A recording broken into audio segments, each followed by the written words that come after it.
On behalf of Better Art Foundation and PhotoMuse Museum of Photography in Kerala, I welcome all of you to an interview with Mr. Herbert Ascherman Jr. from Cleveland, Ohio State, USA.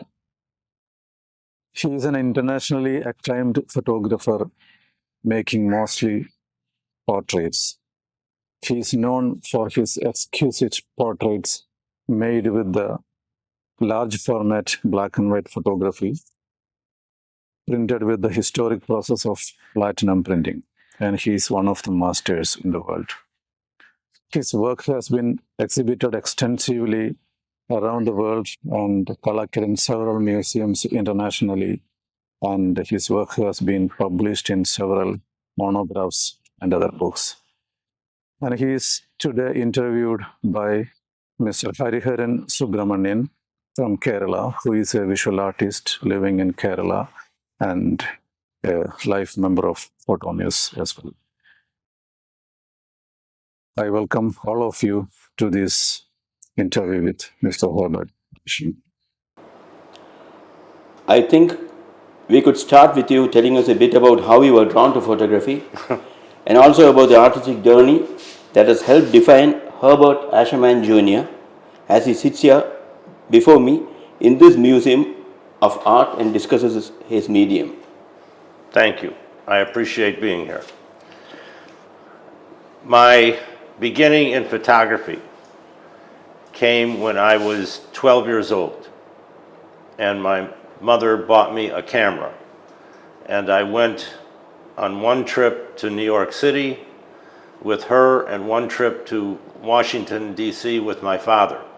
And I took 12 pictures in each trip. And I still have the original 12 pictures in a drawer in my office. And that was 65 years ago. So I have always had cameras, and I have always had the desire of the immediacy of taking a picture and having it in front of you. Now, in my life, that means going home, developing the film, and making prints. It doesn't mean on my camera, on my telephone. So I am very much a film photographer still to this day. And I use black and white film to create images and to convey my image, my perspective of what I see in the world. There is nothing on a black and white sheet of paper except a grayscale, which goes from black to white with all the grays in between. You have to organize it intellectually and respond to it emotionally. Color gives you information. It doesn't give you response. It doesn't give you emotion, I don't think. Black and white gives you emotion because you have to put yourself into the picture in order to take something out of the picture. And that has guided me for 49 years as a professional photographer. But I find a little contradiction here, especially when you come to a country like India, which is so vibrant in color, and photography also being a documentary medium. Shouldn't you be working in color too, especially in a country like Kerala, where all these festivities in other bazaar colors, would they convey the same feeling or atmosphere through black and white? Your question was, why would a photographer photograph in black and white with the magnificence of the color that is India, which is the essence of the country? On my last trip, I brought 3 cameras. I brought an 8x10 portrait camera, individual film sheets. I brought 50 sheets of film to do 50 portraits. I brought a medium format camera and 40 rolls of film because I was doing a documentary on all the stores and the owners of Kodali. I bought a 35 millimeter Leica, which is what I carry with me every day that I travel, and 10 rolls of 35 millimeter black and white film. But I knew that I was going to give a lecture on my trip to India when I got home. So I took 450 pictures on my cell phone in color because I knew everyone would want to see the color pictures of India. So for myself, I made very deep, very emotional pictures in black and white. For my public, my students, my fans, I took many pictures in color to show them what the colors of India are. Okay, fine. So there is no, one is not more important than the other. One is my personal vision and the other is purely documentary. And both are important if you're going to tell a story. It's not one or the other. Elaborating on that, one of your inspirations, Henri Cartier-Bresson, Yes. there's an interesting anecdote regarding one of India's great photographers, Raghubir Singh, who was in Paris in the late 1960s, and he went to Bresson's studio to show him a portfolio of color prints, which after flipping through, he just pushed it aside because the same conflict of monochrome and black and white was affecting Bresson also. Yes. But later, Raghubir Singh is actually one of the pioneers of color photography in India, and he also grew up to be among the best photographers in the world. So this is an interesting anecdote that fits the situation here. As you told, it's a personal vision. For you, maybe it's you express yourself through black and white. For another, maybe it could be through color, that he could express himself better. That's all there is to it. That's all there is to it. A camera is a tool. Yes. It's only as good as the person who holds it and aims it and takes the picture. So the camera allows the photographer to interpret his personal vision and make whatever document he sees fit in response to how he feels at the moment. If I see it and I'm out with and it looks beautiful in color, I will take a color picture. If I'm thinking, if I'm meditating, if I am in the height of emotion, I will probably take a black and white picture. It just comes from within at that particular moment, but my preference and my business is black and white portraiture. In my career, I've taken over 9,000 black and white portraits and maybe 2,000 or 3,000 color when the client asks for it.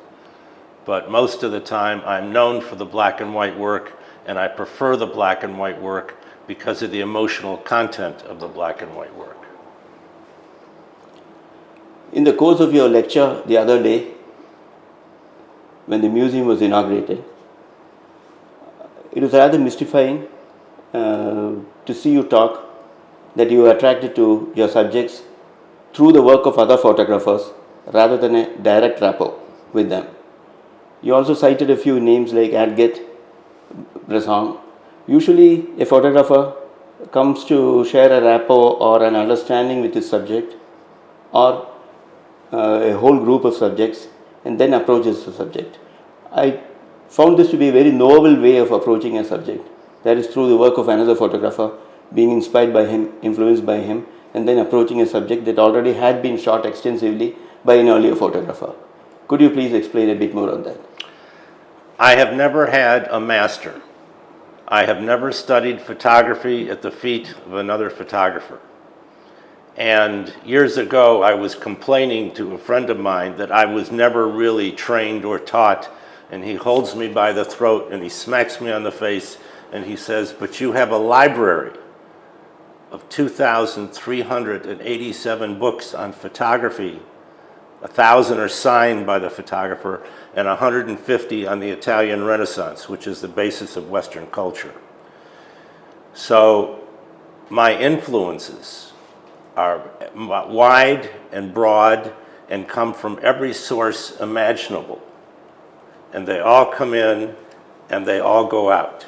So I don't know who I am on any particular day unless I go to take landscapes on the western US, or unless I go take black and whites in India and Cartier-Bresson. These are all people who have influenced me, who have trained me, who have shown me what to look for and what to look at. And that allows me to develop a style which is all-inclusive. It's not one or something or something. I am not one type of photographer. I am many photographers, and I respond to whatever's in front of me at the moment. Have you ever had the fortune to show your work, which has been inspired by these masters, to one of the masters himself? Yes, Karsh in Ottawa. What was his response? His response was, he would have done this, or he would have done that, or he would have adjusted something. And I wasn't interested in his response to the individual pictures. I was interested in being able to sit in his presence and listen to what he has to say. So how he responded to an individual picture was interesting but irrelevant. That wasn't why I was there. I was there to share his philosophy and to share his presence and to share his light and to be inspired by him, the man, rather than what he thought of my photographs. I knew they were good. I knew there was no problem. I knew that he couldn't tell me anything that I couldn't learn or hadn't learned myself. But I was there to experience his presence and him as a personality, as a person, rather than him as a critic of my work. I would never have approached him unless I was confident that my work would be acceptable. Once, long ago, I had a photography gallery, and a man calls up and he says, "I have the most incredible photographs you've ever seen." And he comes in the door with a brown shopping bag, big brown bag. And we're sitting at the conference table, and he dumps the bag onto the table. And he was right. I have never seen such incredibly bad photography in my entire life. The next afternoon, a master photographer, internationally known, comes in. And I said thank you, and I washed his feet, and I gave him tea, and I looked at his pictures, and I said, "These are magnificent. Would you allow me to show them in my gallery?" And he said yes. So I've seen from one end of the spectrum to the other as to what quality is, how it's presented, how it's demonstrated by a particular artist, a particular master, and I have seen what quality isn't by people who do not understand the level that they are functioning at, and their ego says, "I'm here," when in effect, their pictures are here.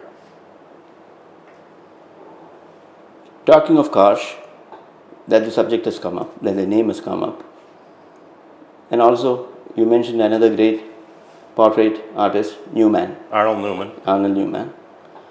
Let's talk about Karsh, especially a lot of anecdotes during his sittings with his subjects, especially the one with Winston Churchill, when he was shooting Yes. Churchill after addressing the Canadian Parliament, Yes, and being a vociferous smoker who almost never took the cigar off his lips, yes, and he had been speaking for 1.5 hours due to the World War. yes. He was dying for a cigar. It was in his hand. First he came to the anteroom to see the lights, but ignoring, he took the cigar and lit it.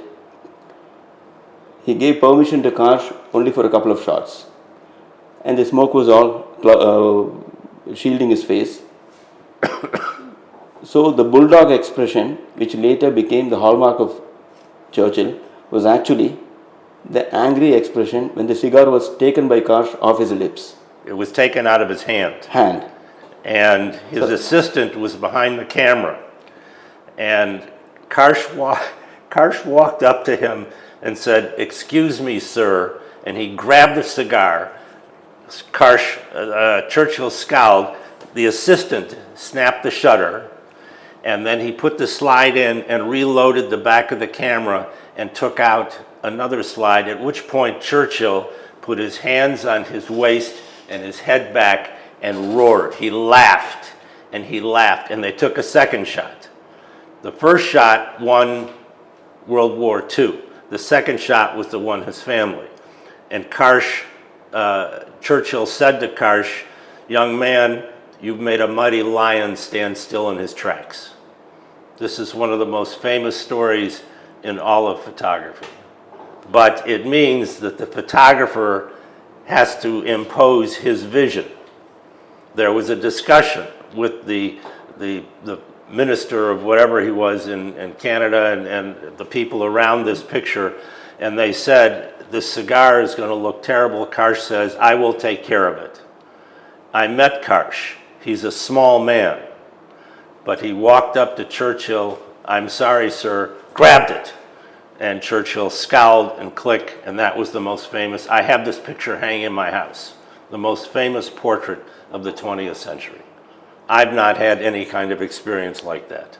Oh, I was about to ask you that. I had one experience.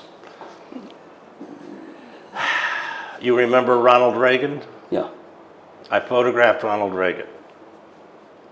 And my crew set the lights up in the cameras. And I said, "Just a minute, I have to go to the toilet."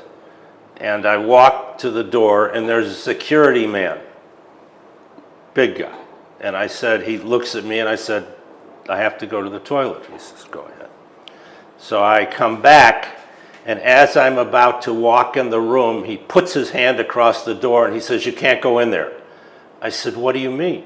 I'm the photographer. Ronald Reagan is coming through the door. I have to go photograph." He says, "You can't go in there. Once you leave a confined area, you can't return." I said, "But I'm the photographer." At which point Reagan walks in, and the security guard's hand is like this, and I pull it down, and I yell, "Shoot, shoot." And then my mind says, "You're going to die in jail. They are going to arrest you and throw you in a cell for the rest of your life." And I put my hands out, waiting for the handcuffs. And I put my head on the guy's shoulder, and I said, I don't believe I said that." And all of a sudden, he throws his head back, slaps me on the back. He says, "Go, it happens all the time." So that was my one moment where a photograph or a not photograph could have changed my life.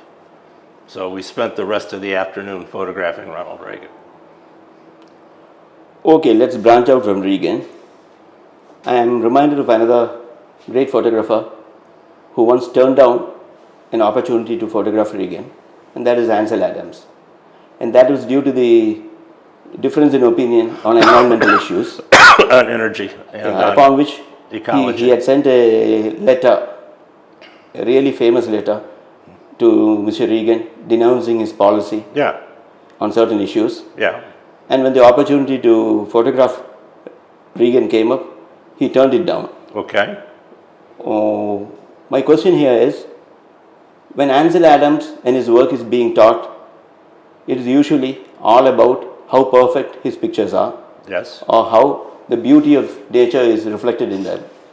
But seldom are the students also taught that he was a conservationist or an environmental activist who stood his stance even against a country's president.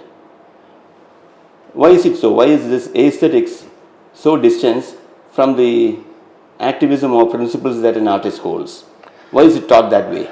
Why is not a combination of these thoughts available during a study? Because particularly in the US, which has such unfortunately divisive politics, you're either left or you're right. There is very little middle ground. So unless you make a stand for yourself and say, "This is my commitment," nothing changes.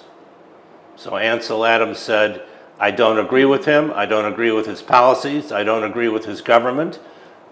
It's a big country. There are thousands of other photographers, but not me.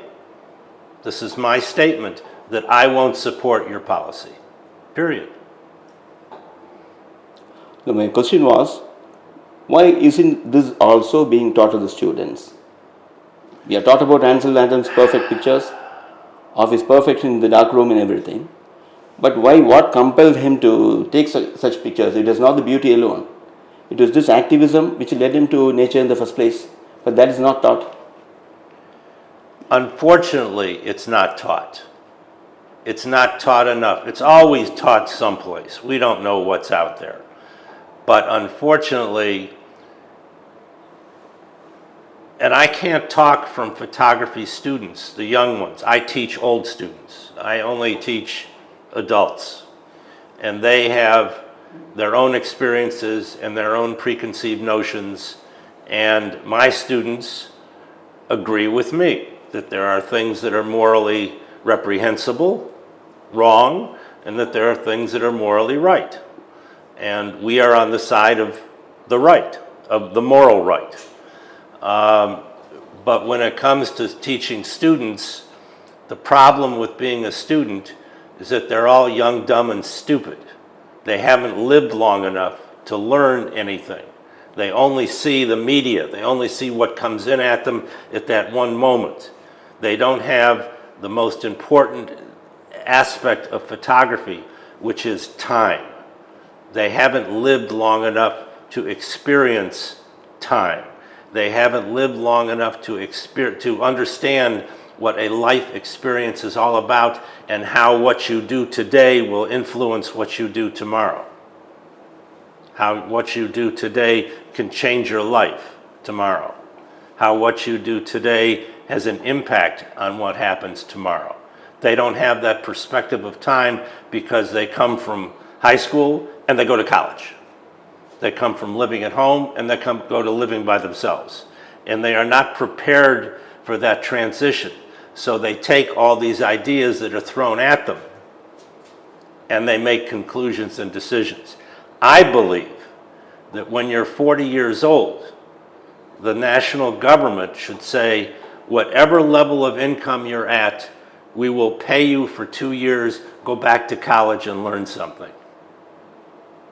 This is the time when a college education would be valuable because you've lived 40 years and you understand a good deal of how the world works, so that if you want to become a physicist, or if you want to become a philosopher, or if you want to become a lawyer, you've had the experience in life to understand what becoming that person would be, rather than just graduating. I have masters in 3 subjects, and I was a good student, and I was an honor student, and I went out into the world and I knew nothing.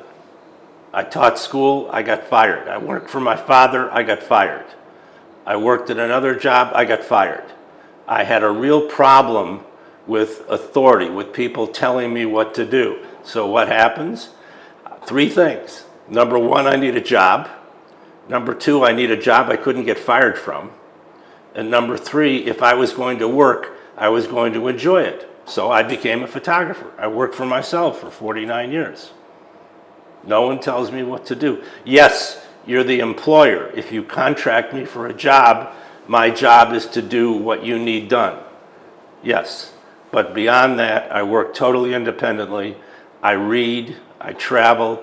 I've been to 36 countries, 43 US states. And as I said, I've got thousands of books in the house, all of which I have read and all of which have impacted on who I am and what I do. And I welcome that knowledge. I welcome other photographers. I welcome the conversation because it only makes me broader in the sense of understanding the world that I live in. And it makes me a better photographer. And a better human being. Yeah, and a better human being. You are well known internationally for your platinum prints, especially your portraits. Could you kindly tell the specialty of the medium, how you came to focus on this specific medium, and also what does this medium hold, which you find other media do not? Okay. When I was in college, my roommate was older than I am and very smart. And we both decided that we would go into photography together, except I went into the commercial end and he went into the art and craft end. And he learned from a man the platinum process, which had been lost for 50 years. From the 20s, 1920 or so, when they stopped making platinum chemistry because of the war in Germany, and until the 1970s, when two national photographers discovered platinum and started doing it. So his name was Sal. He learned from Richard Benson, the master of platinum, the one who had reconstructed it himself from the old formulas.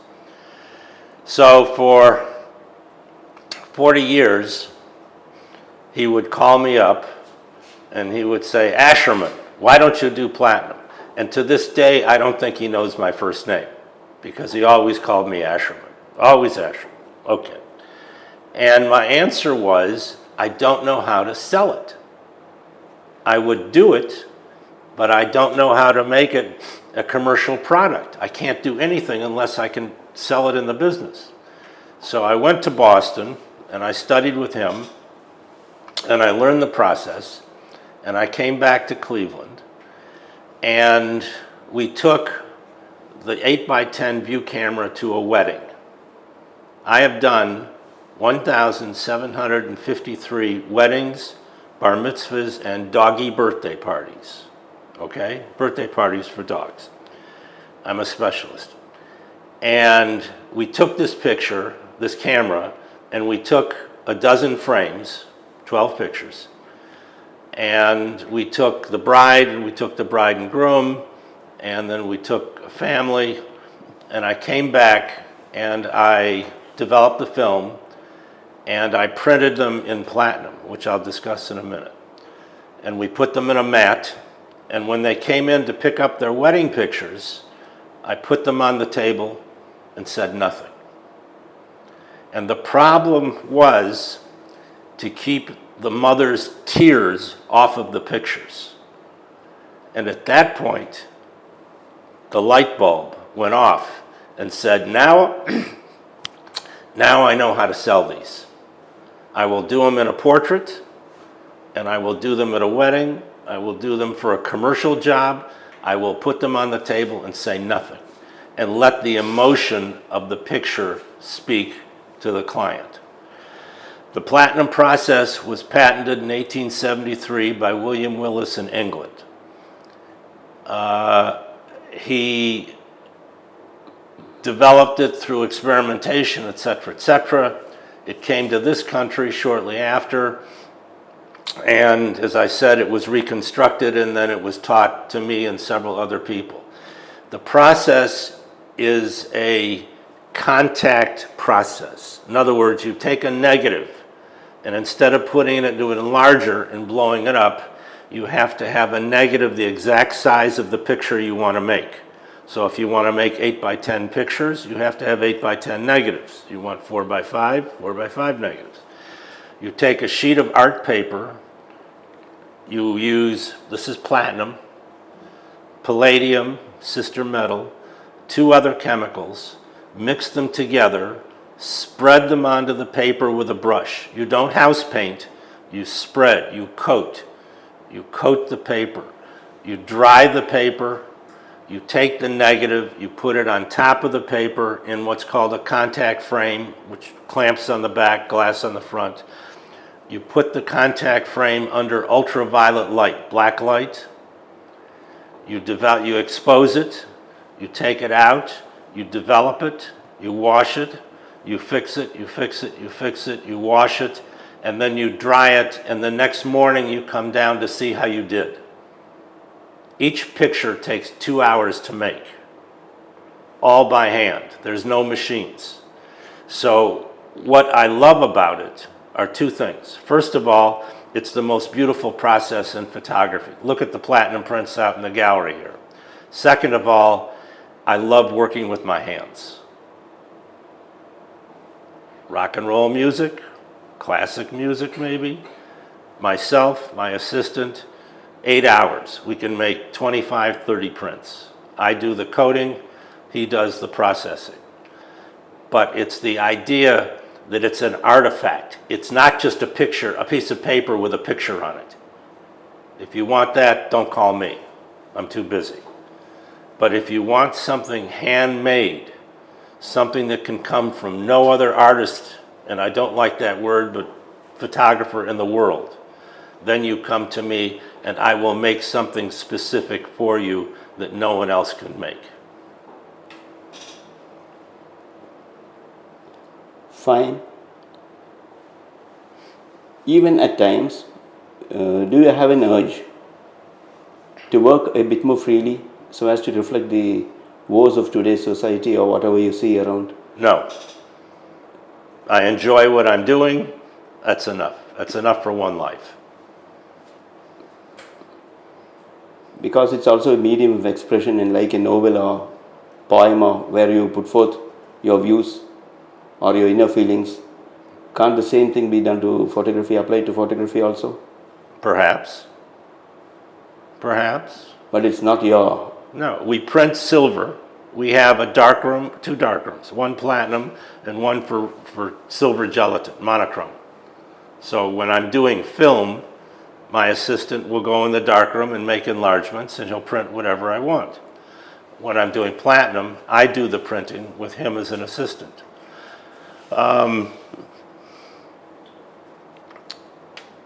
Cameras are tools. I said that before. So not all jobs can be done in platinum. So you have to be able to work with different tools and do different things.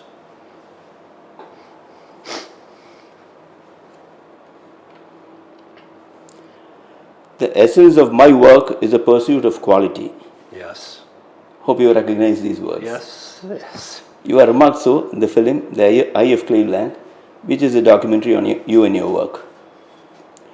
How do you go about ensuring that this pursuit of quality continues uninterruptedly? Because it's too difficult, I think, to ensure that this quality continues for decades. And obviously you have done that. Otherwise you wouldn't be in this exalted position internationally. Usually there are phases in an artist's life where, say for a decade or so, your output is so fantastic. And probably in the next decade, standards fall. But over the years, watching your different series of the Indians and everything, there appears to be a certain quality, a level of quality which you have constantly maintained. I have had two masters in my life. One is a philosopher by the name of Robert Pirsig, who wrote a book in 1974 called Zen and the Art of Motorcycle Maintenance. And on page 357, he describes quality. And I have read that book every 10 years since 1974. The other master that I had was a German philosopher named Eugen Herrigel, who wrote in 1952 a book called Zen and the Art of Archery. And he was a philosopher who wanted to study Zen, and when you study Zen, you study calligraphy, or you study ikebana, which is flower arrangement, or you study koi, the fish, or you study archery, or samurai, swordsmanship. So he went to Japan, and he met and was allowed to work with the Japanese master archer. And in the book, there is an example of the master who shoots an arrow with in his archery range, no lights.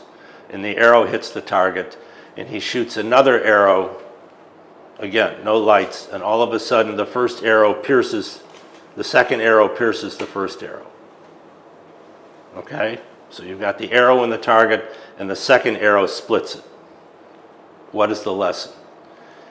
The lesson is that the Western philosophy that I grew up with said, don't just stand there, do something. The Eastern philosophy, which I have adopted as an artist, says, don't just do something, stand there. Find peace, be quiet, be still. So the lesson with the arrows, the student gives the arrows to the master, and the master says, this is not, in the Western mind, a 1 in a million shot. The Western mind says, wow, 1 in a million. How could that be? In the East, he says, this is 1 of a million. There are 1 million possibilities. This is the one I choose. This is the level of quality that I choose to be at. And in my life, these 2 books have opened my mind. One I read in college, and the other I read a year or 2 after college, so 50 years ago. Every day, these books inform me as an intellect and as an artist to know where quality is and to see and to judge if I'm moving towards it, if I'm falling away from it. And then I look at my work, and some of my work I look at, not so good. Others I look at and say, you hit the arrow within the arrow. I have a view camera, the big camera, in a closet in Paris, and I have one in a closet in India, and I have 2 in Cleveland, one in my studio, one in my house. And the other day here in India, I took what I think will be one of my greatest pictures, because I was meditating. Uni has a Buddha in front of his garden, and I sit there and think and open my mind and close my mind off to everything else.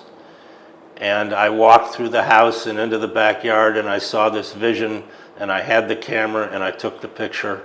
The picture is here. I think it will be one of the best pictures I've ever taken.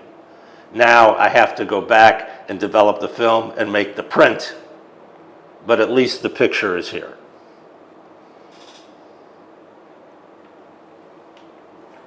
You have worked a lot with subjects from very different cultures, like the native Indians. And a lot of native Indians consider the white man to be the oppressor due to the American history and its developments. How is this rapport formed between you? Do you go there and live with them for a while or stay with them for a while? How do you... I took 750 portraits of American Indians over 3 summers. One who had his portrait taken because he wanted to sit in front of me was the only one who spouted that philosophy. He was an activist. He didn't like white men. He didn't like white colonials. He didn't like white people coming in and taking pictures of Indians. And I respected that, and I listened to him. But then he said, all right, take my picture though. He wanted to be part of the series and part of the sequence. All the other ones were very pleased and very flattered because my work uplifts the human condition. My work shows them as nobility. My work shows each person with respect and honor. Because otherwise, why bother? Why would I take your picture if I can't do it, if I can't show you in your best light? I'm not a photojournalist who is out to show the depravity and the horror and the others, that side of life. My photographs uplift the human condition, and that's why each one is a perfect image. And the same goes for your interactions with different US presidents. Because not everybody gets the opportunity to interact with 4 presidents. How do you find them as subjects, as human beings, the difference in the opinions? Did they share any time with you talking? No, I wasn't there to make conversation. I was there to take portraits. Yeah, that's there. Still a human approach by one Well, of them. but these were 50 portraits of 50 people with the president. They weren't one-on-one for 2 hours. There were two where there actually was a half hour apiece because we were waiting for other things to happen. And these are normal, everyday people who are the most important people in the world. That's all. The only difference is he sleeps at the White House and I sleep in my White House in Cleveland. But all the ones that I've met, and I've never met Trump, and I never want to meet Trump. And if he calls me up, I will do Ansel Adams. I will decline because I don't support his attitude, his position. But the rest of them and their wives have been very open, very congenial, very nice people when you get them out of the spotlight. Is it also a reflection of the times, because our earlier leaders used to be more at ease with people, cutting across these formalities? They could converse with the common man, the ordinary man. In the early days, there were not many threats. In the last, since Kennedy, all of a sudden, we realized that these people are not immune to threat. And the whole concept of security is 99% of what the president does in public. How to protect him, how to ensure that some crazy. Reagan was shot. Kennedy was killed. It's a different time. It's a time of disrespect of law and disrespect of authority and disrespect of parents and parents who don't respect their children. It's an entirely different time in the history of America. And the world, I suppose. Indira Gandhi, shot by one of her own security people, who was a Sikh and who was the Golden Temple, etc., etc., etc. Who can you trust? And she was one of the great leaders of the world. Coming back to your subjects,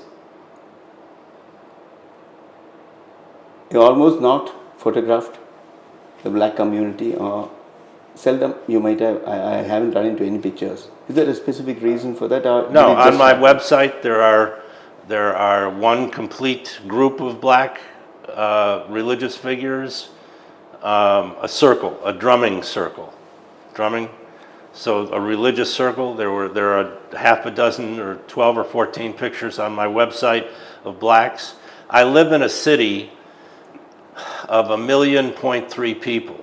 450,000 are black. So I photograph blacks. I have no problem I have no problem photographing them or not photographing them. If they come to me or if I go to them, I will take their picture, but my business has been 95% white. I was not talking on racial tones alone, because the shades itself, black and white.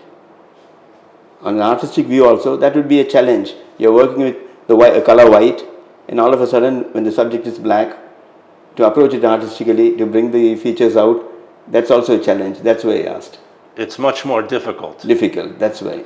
But it's much more beautiful. With white skin, you put in the shadows.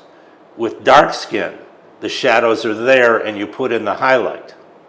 So I find it equally as challenging, and I can produce just as beautiful, if not more so, portraits of that skin. Yeah, that's why I asked. Primarily, that was the reason, because that's indeed a challenge, and I thought you seem to be a guy who accepts such challenges more. But astonishingly, I found it very less such subjects. That's why I asked this question. It's not purely on a racial tone that I asked it. All right. Did I give you a good answer? Yes, you gave me a good answer. All right. So I approach everybody the same. It's just different technique that you have to use with brown or black that you use with white to make sure that you get enough light and detail in the subject. But the platinum is so beautiful because I can take a platinum picture and get your skin tone almost exactly in black and white, because I work in a brown, and what we call warm tone. So I can adjust the platinum, like the ones out there, to be very warm tone to capture almost what your skin color is. And are they internationally acclaimed or rather good photographers from these communities as well in the US, from the Indian community? Very few. Very few. Very, very few. They don't, up until recently, the last 10 years, there were very few minority photographers in business. Since the George Floyd incident, when everything opens up now, black comes into the forefront. All of a sudden, there are many more black and indigenous people, artists, working in the public. Not that they weren't there, but they never got the publicity or the notoriety. Some are good, some aren't. And after numerous visits to a third world nation, a developing nation like India, what are your impressions as a human being and also as an artist about this multicultural society and how we have moved, how we have adjusted? India? India. In And one sentence? How do you find people interacting with you when you have a camera in your hands? Is it the same as in the US? Yes, no problem. I have never, and most of the time, if I'm out, all right, there's two kinds of photography. There's strictly candid photography, where you're shooting like a street photographer, and you're the viewer, you're the objective viewer. There are other times when you get in more intimately, and you are not anonymous, you can't hide. So you look at the person and you go like this, and they will either say no or they will say yes, and then you take the picture. You lose the spontaneity, but you get their collaboration and their cooperation. And I'm very conscious about that, because I don't, at the Kodalungar Festival last time I was here, there was a group of priests. They were all in another world, and I had my Leica and I stuck my hand out to take a picture, and all of a sudden somebody grabs me and pulls me back because this crowd came through and I would have been crushed. So it was a spur of the moment kind of thing. The picture was fabulous. In retrospect, I'm not sure how smart it was, but the picture that I got was absolutely incredible. One of my best of India. And the rest of the time when I walked around that festival, there was one man sitting cross-legged and with a mutra, and I looked at him and he looked at me, and I pointed to the camera and he smiled, and I took the picture, and I have it hanging in my living room. If I could have put my arm around him, I would have brought him home with me. Just a beautiful, peaceful person. And I managed to capture that because he respected me and I respected him. Speaking of these new laws, would it be possible for any photographer, say in a country like France, which has rigid laws regarding publication of photographs which portray people in the street, would Henry Cartier-Bresson today lost a lot of decisive moments due to these new laws? Because he couldn't have, even if he had taken him, perhaps he would have to keep those photographs in his private collection. No. It's He wouldn't have seen it because publishing would have been a very risky factor. most of his photographs are anonymous, where it's a silhouette of somebody jumping over a puddle. Yeah, those days it's okay. What I'm asking is, with today's laws regarding publication of such photos, what are the chances of seeing such photos when they are not being able to publish? In the US, I don't know France. In the US, it's called public domain. If you are in the domain, if you are in the environment to the public, you can do whatever you want. And no one can come to you and say, you can't take my picture. Give me that film. You can't, that doesn't exist. If you walk into a bar and start taking pictures, you're in trouble because people are there under the impression that they will have privacy. But if you go to a rock concert, 100,000 people, there is no privacy. If you're walking downtown in Mumbai and there's 1,000 people crossing the street, there is no privacy. So that's public domain. But if you come into a museum and start snapping pictures, that's privacy because people are assuming that they will have the right of privacy looking at the pictures. On the other hand, there have been many, many books done of museums around the world where they take pictures of people looking at pictures.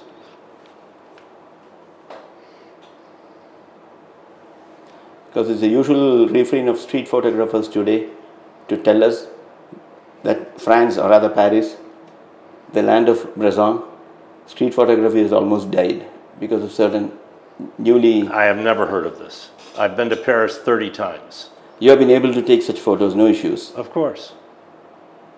35 millimeter, 2.25 Hasselblad, never had a problem. When I stop to ask people, go away. But when I snap them on the street and just keep walking, they're fine.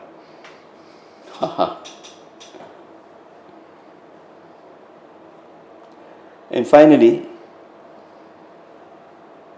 where do you think your journey will take you at this age? I don't see you stopping photographing at any point of your life. I don't either.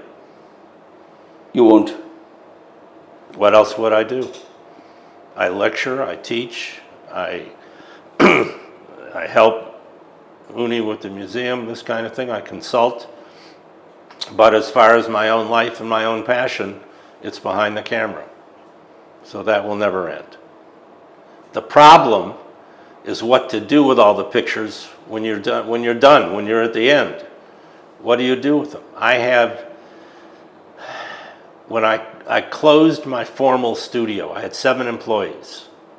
And the business dropped because of the digital, et cetera, and I closed the studio. And I brought home 20,000 photographs, black and white, that I had taken over the years. And it's taken me 15 years to put 2,000 in a museum, to give 100 here, to put 50 there, to throw out 4 or 5 or 6,000, just throw them away, because God forbid I should drop dead tomorrow. If I don't take care of it, who is going to deal with it? My wife will come down and she'll look at it and she'll just go upstairs and say, I'll sell the house and keep everything in it. Just throw them away. My son, I have a box of pictures in the basement with my grandson and my other grandson. And when I make something beautiful, I put a copy in the box so that they will have a heritage from their grandfather. I have a box that's marked family that will go to my son, so he'll have history. And the rest of them, who the hell knows? Who would care? We'll see. But it won't be my problem, it'll be somebody else's problem. Okay, fine, Herb. Nice talking to you. Pleasure. Okay. We have covered all topics. We'll wind up for now. Wishing you all the best on your future journey. Thank you very much. Thank you for being here. Thank you all.